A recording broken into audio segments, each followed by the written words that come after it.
మరొక అంశం గురించి ఈరోజు మనం నేర్చుకుందామండి. అదేంటంటే, మనం చనిపోయే లోపు మనం సంపాదించుకోవాల్సింది ఏంటి? మనం చనిపోయే లోపు దేవుని కోసం సంపాదించుకోవాల్సింది ఏంటి? ప్రియమైన దేవుని వల్లరా, ఈ రోజున అంతరిక్ష పరిశోధనల పేరిట ఎన్నో కోట్ల రూపాయలు ఖర్చు చేస్తున్నారండి. దేనికోసం అండి?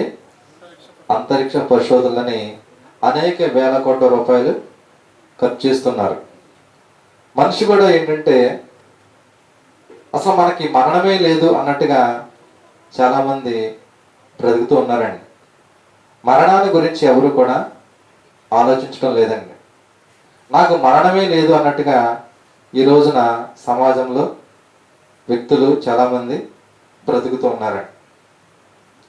ప్రపంచ ధనవంతుల్లో మనం చూసుకుంటే, ఇప్పుడు మనం ఫోన్లో గూగుల్లో కానీ క్రోమ్లో కానీ సెర్చ్ చేస్తే టాప్ 10 ధనవంతుల జాబితాలో చూసుకుంటే ఎలన్ మస్క్ అనేవాడు ఉన్నాడండి. ఎలన్ మస్క్ అంటే ప్రపంచ కోటీశ్వరుడు అండి. అంటే ప్రపంచంలో ఉన్న ధనవంతుల్లో మొదటి స్థానం అండి. ఇప్పుడు ప్రపంచం మొత్తం మీద ఉన్న ధనములో, ప్రపంచం మొత్తం ఉన్న ధనంలో సగం ఆస్తి ఎవరి దగ్గర ఉందంటే ప్రపంచ కోటీశ్వరులు అంటారు చూడండి, టాప్ 10 టాప్ 20 వీళ్ళ దగ్గరే సగం ఆస్తి అనేది ఉందండి. అందరిలో కూడా కలుపుకుంటే వీళ్ళలోనే సగం ఆస్తి ఉంది. మరి ఇలాంటి వాళ్ళు దేవుని గురించి అని ఆలోచిస్తారండి? మరణం అనేది మనకు లేదన్నట్టుగా బ్రతుకుతున్నారంటే దేవుని గురించి ఎవరు కూడా ఆలోచించరు. మన ఇండియా పరంగా చూసుకుంటే ధనవంతుడు ఎవరంటే ఇండియా పరంగా, ప్రపంచ పరంగా చూసుకుంటే ఎలన్ మస్క్, ఇండియా పరంగా చూసుకుంటే ముఖేష్ అంబానీ అండి. అయితే ఈ మనిషి బ్రతుకు ఎలాంటిది అంటే, ఈ మనిషి తన యొక్క ధనాన్ని చూసి, తనకున్న ఆస్తిని చూసి నాకు ఇంకా మరణమే లేదు అన్నట్టుగా మనిషి యొక్క ఆలోచన ఉంది. కానీ మనిషి బ్రతుకు ఎలాంటిది అనేది దేవుడు చెప్తున్నాడండి. యెషయా గ్రంథము 40వ అధ్యాయము 15వ వచనం అండి. యెషయా గ్రంథము 40వ అధ్యాయము 15వ వచనం.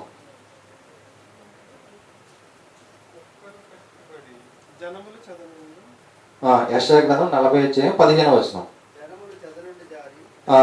జనములు చదండి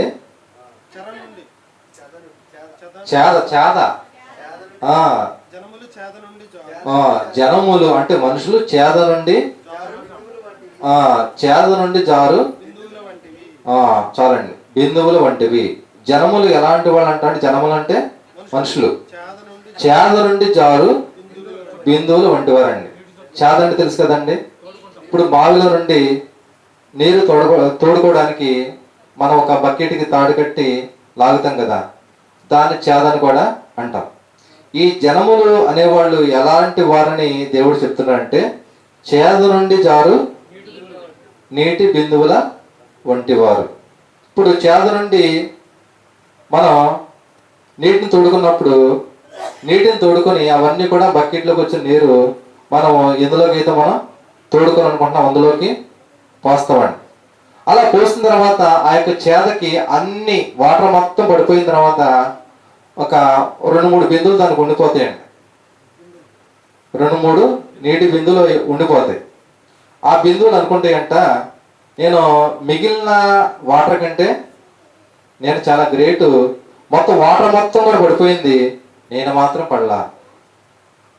వాటర్ మొత్తం కూడా పడిపోయింది కానీ నేను మాత్రం పడలా, నేను చాలా గ్రేట్ అని ఆ పడకుండా ఉన్న నీటి బిందులు ఉన్నాయి కదా, 1 కానీ 2 కానీ, అవి అనుకుంటాయండి.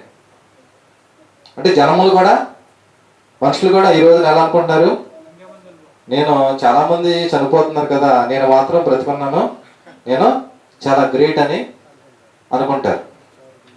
కానీ ఆ తెలియని నీటి చుక్కకి తెలియని విషయం ఏంటంటే, అది కూడా పడిపోద్దన్న విషయం తెలియదండి. అంటే మళ్ళీ అది ఎప్పుడు పడిద్ది, గట్టిగా మనం విదిలించనుకోండి, దానికి అంటుకున్న ఆ యొక్క నీటి చుక్క కూడా పడిపోద్దని. ఆ విషయం దానికి తెలియదు. అదేవిధంగా ఆ క్రింద వచనంలో చూసుకుంటే, జనులు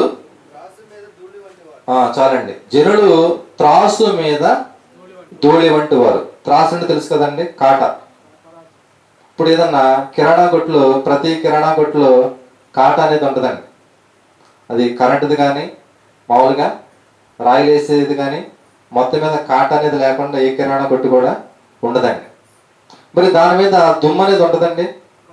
ఈరోజు షాపు ఓపెన్ చేసాం, ఉదయం నుంచి సాయంత్రం దాకా షాపు ఓపెన్ చేసి వండించాం. అప్పుడు దాని మీద కొద్దిగా ధూళి అనేది పెరిగిపోద్దండి. ధూళి అనేది పెరిగిపోద్ది. ఆ ధూళి అనుకుంటుందంట, నేను మాత్రమే ఈ ధూళి దీనికి అంటుకుని ఉన్నాను, ఇంకా నాకేమీ కూడా ఇంకా నేను పోయేదేమీ లేదు, ఇలాగే ఉంటున్నాను నా ధూళి అనుకుంటుంది. కానీ ఎప్పుడు దాకా ఉంటుందండి ఆ ధూళి? ఆ రోజు మొత్తం ఉంటుంది. ఆ షాప్ క్లోజ్ చేసి వాన్ వెళ్ళిపోయాడు. ఆ తెల్లారు వచ్చాడు. తెల్లారు వచ్చిన తర్వాత షాప్ ఓపెన్ చేసి ఒక క్లాత్ ఒకటి తీసుకుని ఫటా అని ఆ యొక్క తరాజుని కొడతాడండి. కొడతాం అంటే ఏంటి? క్లీన్ చేయడం. అంటే క్లీన్ చేసినప్పుడు ఆ ధూళి కూడా ఏమైపోతుందండి, మొత్తం అంతా కూడా పోతుందండి. అంటే స్టార్టింగ్లో మనుషులు కూడా ఏంటంటే, ఇప్పుడు నీటిలోని బిందువు ఏదైతే చేరలేదో అలాగ ఉన్నది ఎలా అయితే ఉండిపోయి నేను మాత్రం పడలేదని ఎలా అయితే అనుకుంటుందో, ఈ రోజున మనుషులు కూడా ఏంటంటే, నాకు ఇంకా నేను మంచి ఎక్స్రే జిమ్కి వెళుతున్నాను, నేను ఆరోగ్య సూత్రాలన్నీ కూడా పాటిస్తున్నాను, నాకేమీ కూడా భయం లేదు, నేను ఎక్కువ కాలం బ్రతకగలను అని అనుకుంటారండి. కానీ మనిషి జీవితం అనేది యాకోబు పత్రికలో ఉంటుందండి. మీరు ఎంతలో కనబడి అంతలో మాయమైపోయే ఆవిరి వంటి వారే. ఇప్పుడు మీ అందరి దగ్గర ఫోన్ ఉంది కదండి, కొంతమంది దగ్గర. అందులో క్రోమ్లో మీరు ఓపెన్ చేసి చూస్తే డెత్ క్లాక్ అనేది ఉంటుందండి. డెత్ క్లాక్ ఒకసారి చూడండి. క్రోమ్లో డెత్ క్లాక్ ఉందండి. క్రోమ్లో కానీ గూగుల్ కానీ చూస్తే డెత్ క్లాక్ అనేది ఉంటుందండి. వచ్చిందండి. ఈ డెత్ క్లాక్లో ఏముంటుందంటే, డెత్ క్లాక్ అంటే ఏంటండి? మరణ గడియారం. మరణ గడియారం. అందులో మన యొక్క ఇన్ఫర్మేషన్ ఇవన్నీ కూడా అందులో కనుక మనం పాస్ చేస్తే మనం ఎప్పుడు చనిపోతామో అది చెప్పిద్దండి. మనం ఎప్పుడు చనిపోతాం. అమెరికా అధ్యక్షుడు కూడా డెత్ క్లాక్ అండి. డెత్ క్లాక్ అంటే ఇక్కడ ఇది ఎప్పుడు మనిషి ఎప్పుడు చనిపోతాడో చెప్పిద్దండి. కరెక్ట్ అంటారా? అమెరికా అధ్యక్షుడు ట్రంప్ కూడా అంతకుముందు చూసుకున్నాడు అంటండి. అతను ఎప్పుడు చనిపోతాడో వచ్చింది, కానీ ఇప్పటికి కూడా బ్రతిగా ఉన్నాడు. అంటే ఇవన్నీ నిజాలంటారా? మన యొక్క అన్నీ కూడా, మన యొక్క డీటెయిల్స్ మొత్తం కూడా అందులో కనుక రాస్తే ఎప్పుడు చనిపోతాం అనేది వచ్చేస్తుంది, డేట్తో సహా. డేటు, నెల, ఇయర్ మొత్తం అంతా కూడా వస్తాయి. కానీ దేవుడు ఏం చెప్తున్నాడు? మనం రేపేమీ సంభవించునో మీకు తెలియదని దేవుడు చెప్తూ ఉంటే, మరి ఫోన్లు ఈ యొక్క డెత్ క్లాక్ ఇవన్నీ కూడా అది ఇచ్చే ఇన్ఫర్మేషన్ కరెక్ట్ అంటారా? కాదండి. యోబు గ్రంథము 9వ అధ్యాయం 25వ వచనం చూడండి. యోబు గ్రంథము 9వ అధ్యాయము 25వ వచనం. యోబు గ్రంథము 9వ అధ్యాయము 25వ వచనం అండి.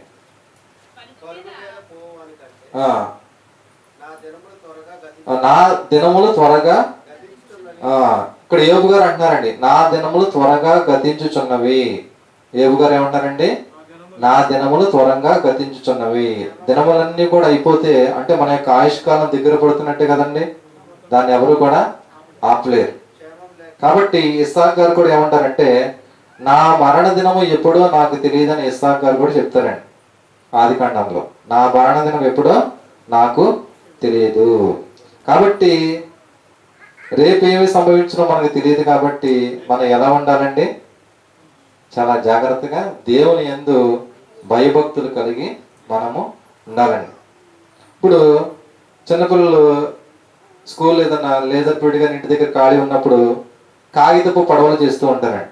కాగితపు పడవలు వర్షం వచ్చినప్పుడు ఆ వాటర్లో వేస్తూ ఉంటారు. ఎంతసేపు ఉంటాయండి ఆ కాగితపు పడవలు? ఆ కాగితం నానేంత వరకు బాగానే ఉంటాయండి. నానిన తర్వాత మెత్తబడిపోయి మొత్తం కూడా పీస్ అయిపోతుందండి. మనిషి యొక్క జీవితం కూడా అంతేనండి. కాబట్టి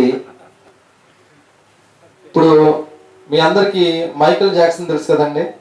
మైకేల్ జాక్సన్ అతను 150 ఏళ్ళు బ్రతకాలని చెప్పి 150 ఏళ్ళు 150 ఇయర్స్ బ్రతకాలని అతను 15 మంది డాక్టర్లు పెట్టుకున్నాడండి. ఎంతమంది అండి? 15 మంది డాక్టర్లు. దేనికి? ఆయనకు 15 మంది డాక్టర్లు అవసరం అంటే ఏంటంటే ఆయనకి గోళ్ళలో మట్టి తీయడానికి ఒక 2 డాక్టర్లు, తలలో చుండు తీయడానికి ఒక 2 డాక్టర్లు, అలాగే స్నానం చేసేటప్పుడు వాటర్ టెంపరేచర్ చెక్ చేయడానికి మరి కొంతమంది డాక్టర్లు, ఇలా చాలా జాగ్రత్తలు తీసుకున్నాడండి. మైకేల్ జాక్సన్ సోషల్ మీడియా బాగా డెవలప్లోకి రాకముందే అతను బాగా పాపులర్ అయ్యాడండి మైకేల్ జాక్సన్. మరి ఇలాంటి జాగ్రత్తలు తీసుకున్నాడు. ఎందువల్లంటే నేను ఎలాగైనా సరే 150 ఏండ్లు బ్రతకాలి అని చాలా కేర్ తీసుకున్నాడండి. చాలా కేర్ తీసుకున్నాడు. ఓకేనా? అతను బ్రష్ కూడా అతను చేయడు, డాక్టర్లు వచ్చి చేయించడం.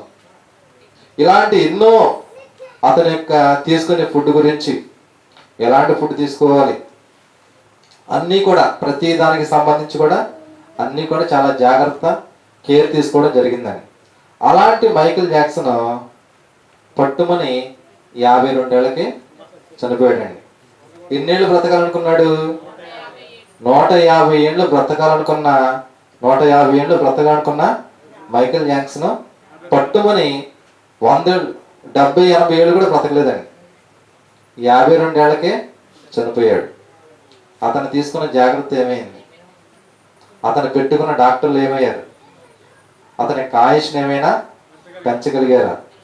అతను తీసుకున్న కేర్, జాగ్రత్తలు అన్నీ కూడా, అంటే హెల్త్ టిప్స్ అన్నీ కూడా ఏమైపోయాయండి? ఫెయిల్ అయిపోయినాయండి. ఏది కూడా సక్సెస్ కాదా? కాబట్టి ఇతని జీవితాన్ని చూసి ఏమర్థమవుతుంది? ఇతని జీవితాన్ని చూసి ఏమర్థమవుతుంది? ఒకసారి చూడండి. ప్రసంగి గ్రంథము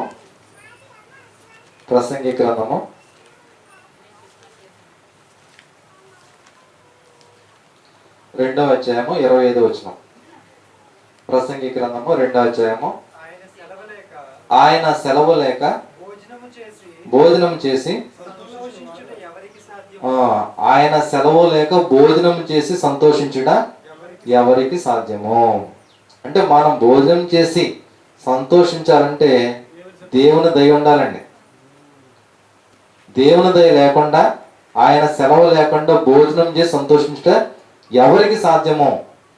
ఎవరికైనా సాధ్యమండి? ఎవరికి కూడా సాధ్యము కాదండి. బీచ్ దగ్గర కూడా మీరు చూసుకుంటే కొంతమంది ఇసుకతో బొమ్మలు లాంటివి చేస్తూ ఉంటారండి బీచ్ దగ్గర.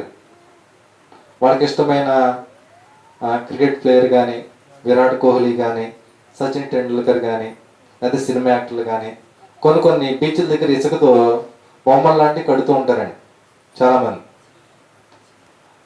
అవి దానికోసం చాలా ఎక్కువ కష్టపడతారండి. ఎక్కువ కష్టపడి ఎక్కువ టైం స్పెండ్ చేసి కడతారండి.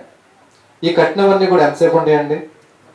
మళ్ళీ గట్టిగా ఏదన్నా అలలు వచ్చినాయి అనుకోండి, గట్టి అలలు, రాకాసాలు అంటే బాగా ఎత్తైన అలలు లాంటివి వచ్చినాయి అనుకోండి, అప్పుడు ఆ బీచ్లో ఉన్న యొక్క ఇసుకతో చేసిన యొక్క బొమ్మలన్నీ కూడా ఏమైపోతాయండి? నీళ్ళల్లో కలిసిపోతాయండి. కాబట్టి ఎంత కష్టపడి చేసింది అలల తాకిడికి సముద్రంలో కలిసిపోతున్నాయండి.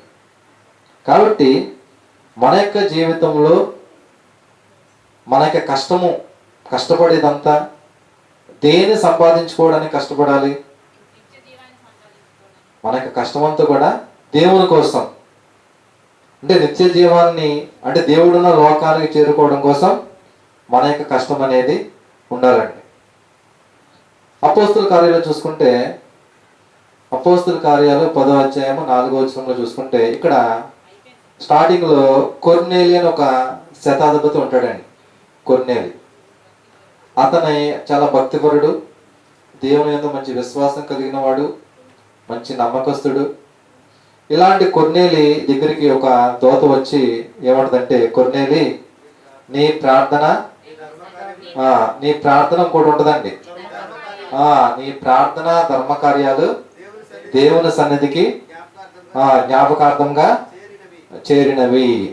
కొర్నేలి చేసిన ప్రార్థన అలాగే ధర్మ కార్యాలు ఎక్కడికి చేరాయండి? దేవుని సన్నిధికి చేరాయి అని దూత చెప్తుందండి.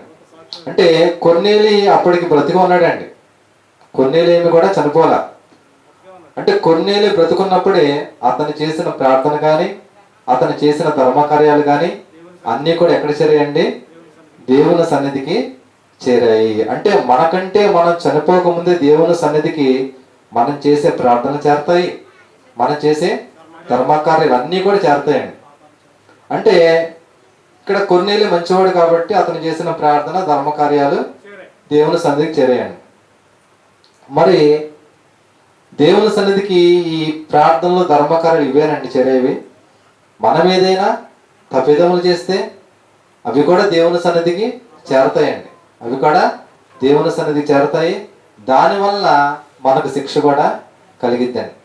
కాబట్టి మనం చనిపోయే లోపల మనం సంపాదించుకోవాల్సింది ఏంటంటే దేవుని కోసం చేసే మంచి కార్యాలండి.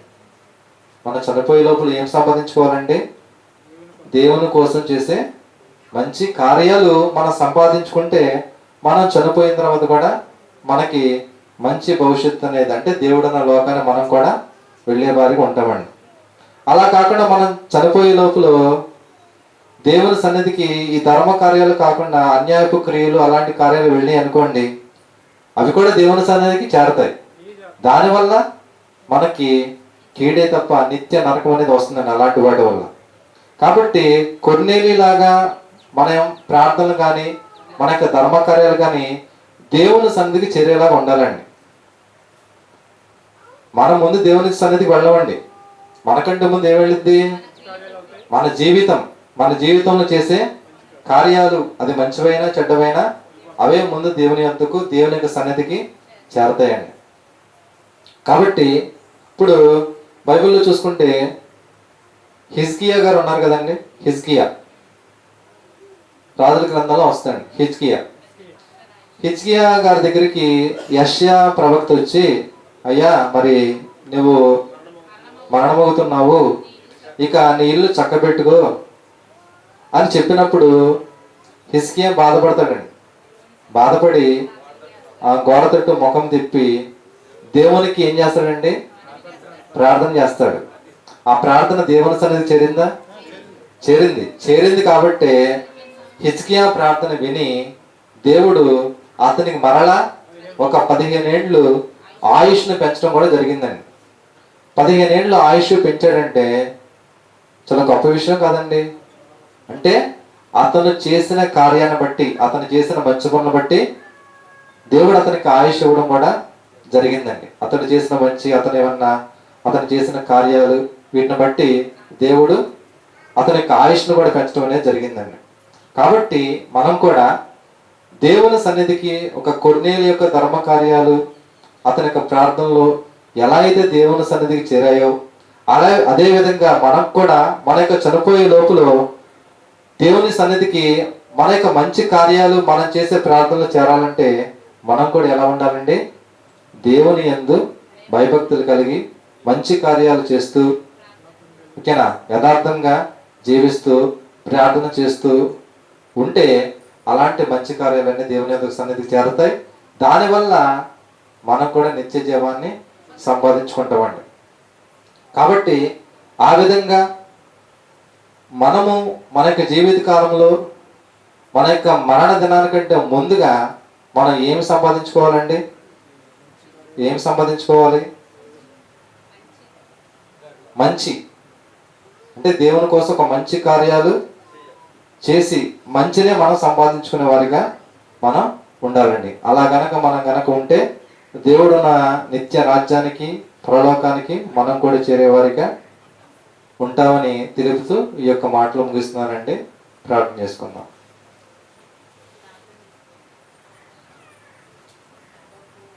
పరిశుద్ధుడా, పరలోకమున మా తండ్రి, ఇప్పటి వరకు కూడా నీ యొక్క జ్ఞాన గ్రంథంలో నుండి